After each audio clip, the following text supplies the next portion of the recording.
Hari ini Kompolnas, Komnas HAM hingga LPSK menghadiri rapat bersama dengan Komisi 3 DPR RI membahas kasus Irjen Verdi Sambo menembak Brigadir Joshua Huta Barat. Rapat yang dipimpin oleh Wakil Ketua Komisi 3 Ahmad Sahroni dihujani interupsi dari anggota Komisi 3 DPR RI. Salah satunya Ketua Kompolnas Mahfud MD yang dicecar soal motif Irjen Verdi Sambo dalam membunuh Brigadir Joshua. Anggota Komisi 3 DPR RI fraksi Gerindra Habibur Rahman menantang Mahfud untuk buka-bukaan jika ia memang mendapatkan bocoran soal motif tersebut. Sebab menurutnya motif Verdi Sambo mengotaki penembakan Brigadir J membuat publik penasaran. Mahfud kemudian menepis anggapan dirinya mendapatkan bocoran informasi kasus Verdi Sambo. Mahfud mengaku tak pernah mengatakan dirinya pernah mendapatkan bocoran. Motifnya apa? Kan Kapolri sudah mengumumkan soal motif nanti di dalam. Pak, motifnya apa? Gitu. Tanya ke saya. Jangan tanya ke saya. Kalimatnya kan, jangan tanya ke saya kalau motif, ya. Jangan tanya ke saya kalau motif, itu biar nanti oleh penyidik. Ya. Biar penyidik nanti yang mengkonstruksi bagaimana. Mungkin itu belum diumumkan, kan gitu. Mungkin itu ada kata mungkin. Mungkin itu belum diumumkan karena hal-hal yang hanya boleh didengar oleh orang dewasa. Gitu. Itu orang dewasa katanya itu pelecehan. Pelecehan itu kan ada prosesnya. Maaf saya bilang, apakah buka baju, apakah menunjukkan barang tertentu, atau bagaimana pelecehannya. Itu mungkin hanya boleh didengar oleh orang dewasa. Lalu laporan kedua perkosaan. Gitu kan? Lalu gimana memperkosanya? Masa saya suruh menjelaskan? Tanya ke polisi dong. Dan itu nanti pasti dibuka oleh polisi, saya bilang. Saya sudah koordinasi, dibuka aja, saya bilang. Mahfud menyerahkan sepenuhnya motif pembunuhan yang dilakukan Verdi Sambo kepada kepolisian. Sementara itu dalam rapat yang sama, Ketua Komnas HAM Ahmad Taufan Damanik menyinggung spekulasi awal kematian Brigadir J yang terjadi antara di Magelang dan Jakarta. Namun berdasarkan hasil penelusuran CCTV, dapat dibuktikan bahwa Brigadir J masih hidup saat tiba di Jakarta. Ketua LPSK Hasto Atmojo Suroyo membeberkan apa saja perlindungan yang diberikan LPSK kepada Baradae sebagai justice kolaborator. Pada kesempatan tersebut, LPSK meminta dukungan Komisi 3 terkait rencana pembangunan rumah tahanan untuk justice kolaborator. Ya, tidak hanya memanggil sejumlah lembaga dan Menko Polhukam, DPR juga menjadwalkan pemanggilan terhadap Kapolri Jenderal Listio Sigit Prabowo. Rencananya Kapolri akan dipanggil pada Rabu 24 Agustus mendatang, guna menanyakan langkah lanjutan untuk mengusut anggota polisi lainnya yang terseret dalam kasus pembunuhan berencana ini. DPR berharap kasus kematian Brigadir Joshua dapat terungkap secara terang benderang, sehingga tidak menimbulkan stigma negatif pada institusi Polri di kalangan masyarakat.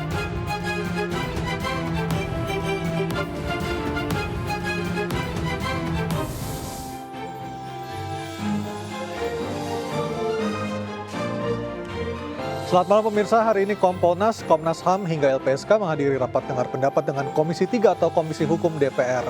Komisi Hukum membahas peran masing-masing lembaga dalam kasus pembunuhan Brigadir Joshua Huta Barat yang dilakukan oleh Irjen Verdi Sambo.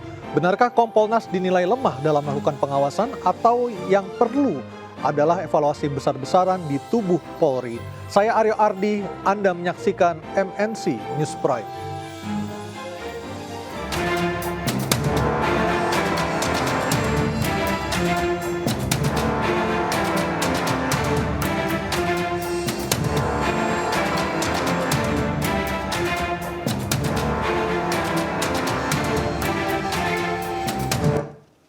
Pemirsa, dalam rapat dengar pendapat DPR RI dengan Kompolnas, LPSK, dan Komnas HAM pagi tadi, Mahfud MD menjelaskan runtutan rekayasa informasi terkait pembunuhan Brigadir Joshua Huta Barat.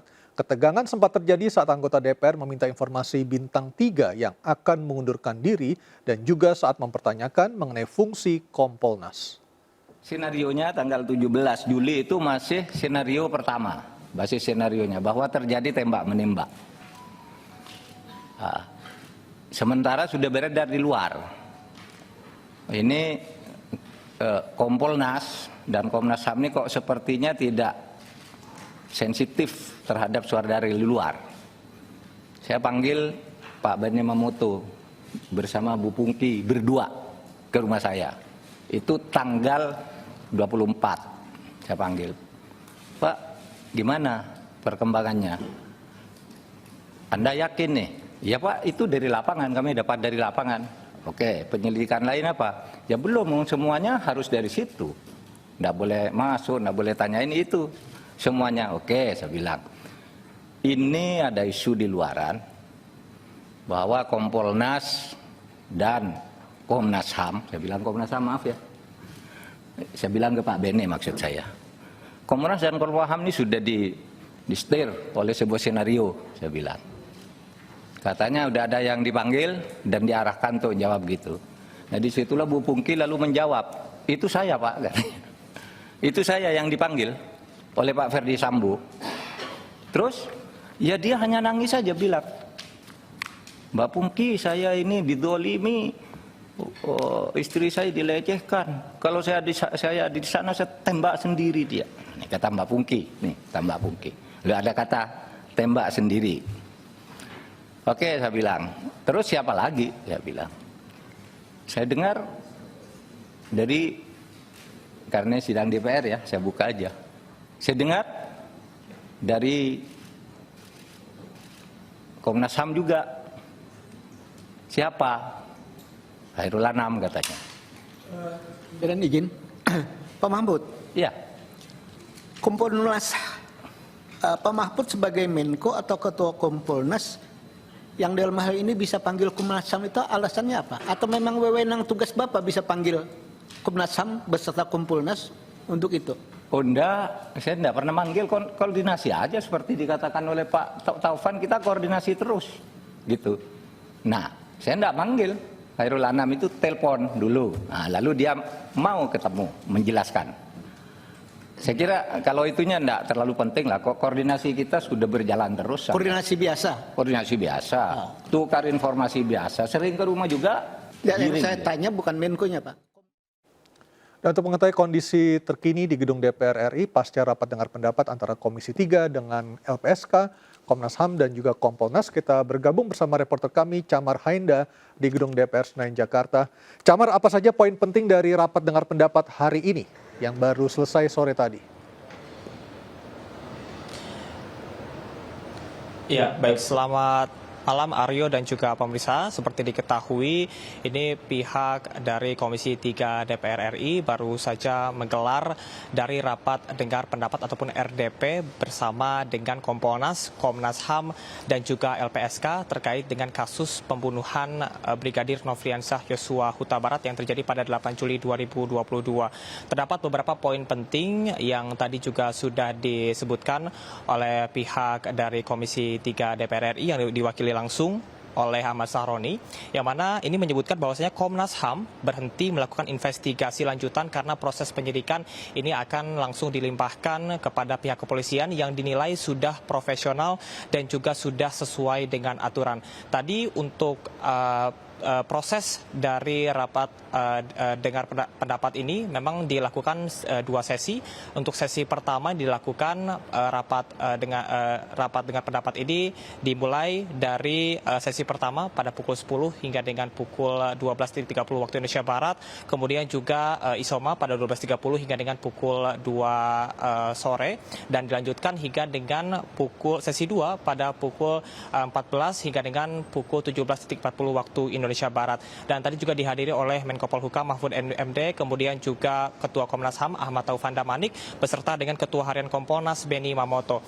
Untuk proses dari RDP yang hari ini dilakukan, memang ini cukup berjalan sengit dan juga agak panas dikarenakan ada sejumlah instruksi yang diberikan kepada pihak Menko Polhukam yakni Mahfud MD, diantaranya adalah untuk Arteria Dahlan yang sempat menyindir Benny Mamoto, Ketua Harian Kompolnas, terkait dengan ketidakprofesionalan dalam proses penyidikan, yang mana ini sempat memberikan pernyataan yang berdasarkan kepada pihak dari Polres Jakarta Selatan yang menyebutkan bahwasanya adanya pelecehan seksual yang dilakukan oleh Brigadir J terhadap istri dari Irjen Pol Verdi Sambo, Putri Chandrawati, yang memang dinilai dan sudah langsung dinyatakan oleh Kapolri bahwa hal tersebut tidak benar.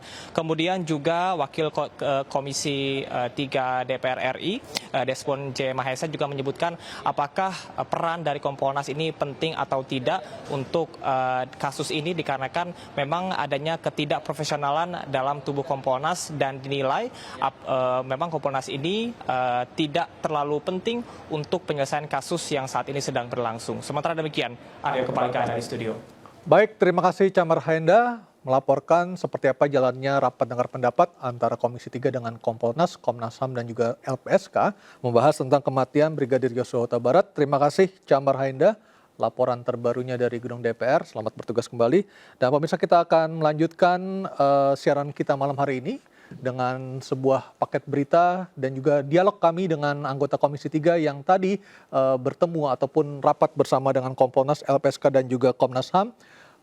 Kita sudah tersambung melalui sambungan Zoom dengan Bapak Jazilul Juwaid dari PKB. Selamat malam Gus Jazil. Apa kabar Mas Aryo? Alhamdulillah kabar baik. Gus Jazil, tadi sejak pagi tadi hingga sore tadi sudah bertemu dengan Pak Mahfud, dengan Ketua Komnas HAM, LPSK dan juga Kompolnas tentunya. Sejauh ini dari Komisi 3 apakah cukup puas dengan pernyataan ataupun keterangan dari Kompolnas maupun dari lembaga lainnya? Tentu Komisi 3 sudah menjelaskan, sudah memberikan beberapa tanggapan dan pertanyaan kepada lembaga-lembaga yang terkait soal puas atau tidak puas. Yang jelas masing-masing lembaga sudah menunjukkan kinerjanya untuk utamanya dalam kasus Joshua, Brigadir Joshua. Nah, yang perlu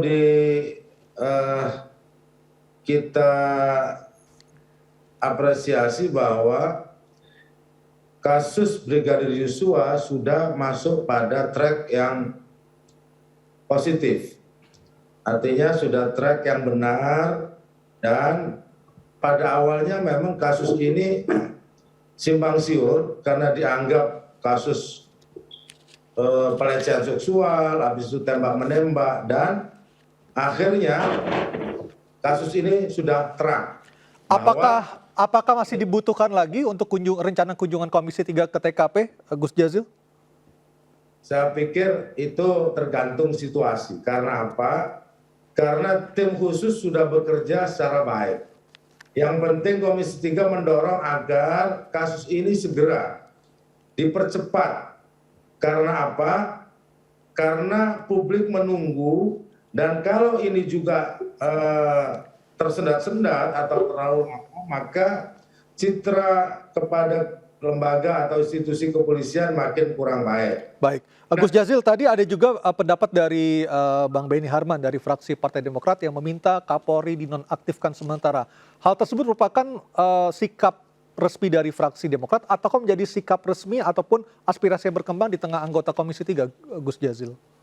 Saya pikir itu sikap pribadi beliau. Oke.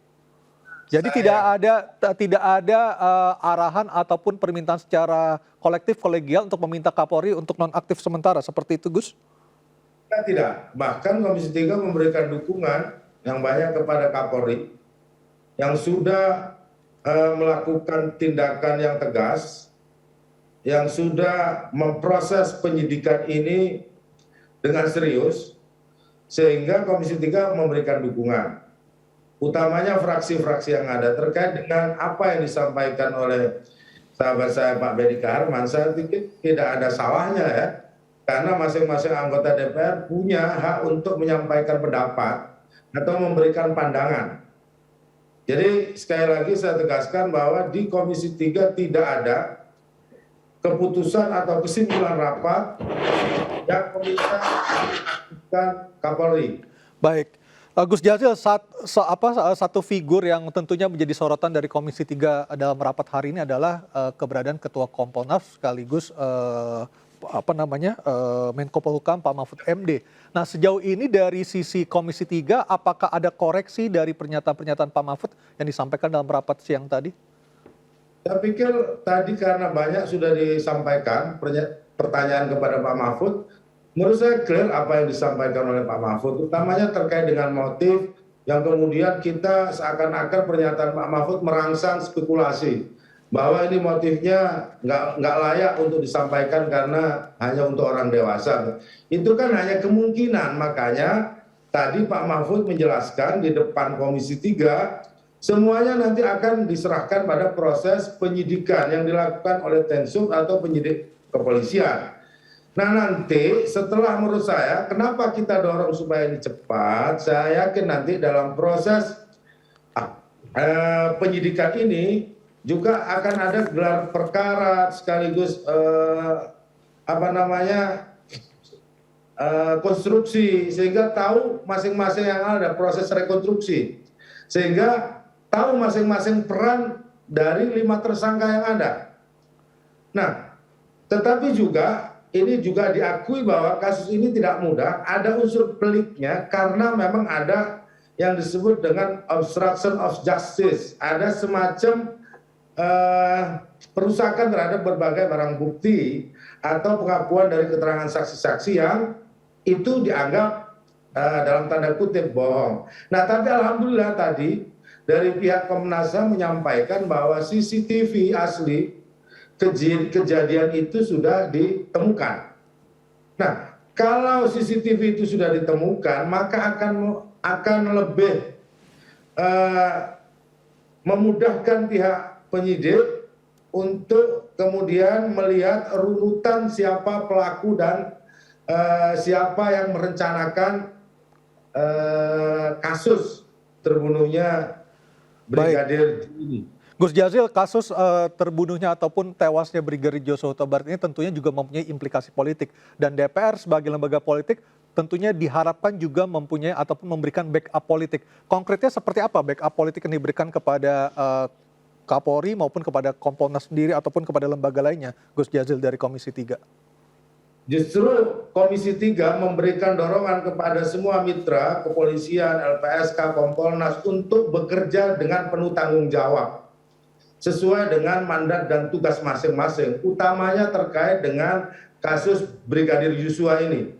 Sebab jika kasus hukum ini tidak segera tertangani secara baik, nanti bisa merembet pada kasus politik, pada masalah-masalah politik, utamanya menyangkut pandangan publik terhadap institusi kepolisian dan juga kepada Komisi 3 yang menjadi mitranya. Oleh sebab itu Komisi 3 memberikan dukungan sepenuhnya kepada kepolisian, kepada pihak-pihak atau aparat yang memang memiliki tugas dan tanggung jawab untuk mampu mengungkap kasus ini secara terang dan kalau bisa lebih cepat, supaya tidak muncul spekulasi-spekulasi yang kemudian merugikan pada institusi kepolisian atau pihak-pihak yang sedang menjalankan tugas. Termasuk jika ada kemungkinan bertambahnya tersangka, Gus Jazil? Ya, di sini ada 5 tersangka yang masuk dalam penyidikan, tetapi kan ada 83 personil dan 15 personil yang ada di rumah khusus, ada rumah khusus. Itu juga menurut saya perlu dijelaskan juga kepada publik. Karena ini memang menjadi pelik karena yang terlibat itu kurang lebih ada 83 personel. Baik, Gus Jazil, rapat dengan Kapolri Rabu lusa mendatang, apa target ataupun pointers-pointers yang akan ditanyakan kepada Kapolri terkait tentunya juga ini merupakan rangkaian dari rapat yang berlangsung hari ini dengan Kompolnas maupun dengan lembaga lainnya? Tentu tanpa nanti mengurangi proses justisia yang sedang berlangsung yang dilakukan oleh tim sus, tentu Komisi 3 akan menanyakan sebatas apa kira-kira nanti kasus ini endingnya seperti apa dan kapan kira-kira proses penyidikan ini selesai dan maju kepada penuntutan dan terus akhirnya kasus ini mendapatkan keputusan di pengadilan. Yang kedua, tentu kami akan bertanya terkait dengan respon dari apa yang dilakukan oleh Kapolri nanti melihat pandangan publik terhadap institusi kepolisian akibat terjadinya kasus ini. Karena baru kali ini ada yang menyampaikan dalam sejarah ada bintang 2 yang menembak anggotanya sendiri kan gitu. Baik. Kan harus dibuktikan. Dan sedemikian banyak yang terlibat. Dari siapa yang menembak, mungkin siapa yang membungkus jenazahnya, siapa yang meliputi jenazah, itu semuanya akan terekam. Baik, Gus Jazil, terima kasih waktunya berbincang bersama kami, Gus. Kita akan menunggu, akan melihat bersama-sama seperti apa rapat dengar pendapat dengan Kapolri dan juga Komisi 3 yang akan berlangsung rencananya 24 Agustus atau Rabu lusa. Selamat malam, Gus Jazil. Assalamualaikum warahmatullahi wabarakatuh. Assalamualaikum warahmatullahi wabarakatuh. Dan pemirsa tetaplah bersama kami di MNC News Prime. Kami akan kembali dengan dialog bersama narasumber lainnya.